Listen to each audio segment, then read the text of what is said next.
حبيبتي، نعم. هو انا لو اتجوزت عليكي ممكن تعملي ايه؟ بقولت لك بس.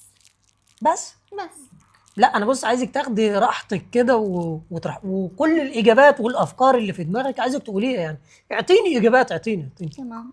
بقولت لك وبقطعك شقف شقف شقف وبحطك ايه بكياس وبوزعك على الجيران وعلى الناس. ده وانا نايم؟ لا لا وانت صاحي.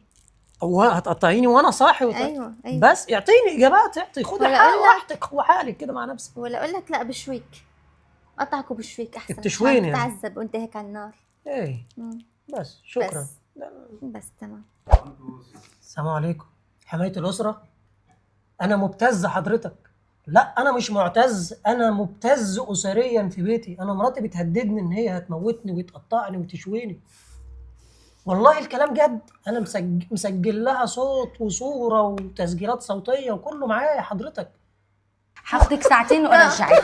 كنت عامل لي فخ، عم تعمل لي فخ. والله ما حارحمك، والله ما حارحمك.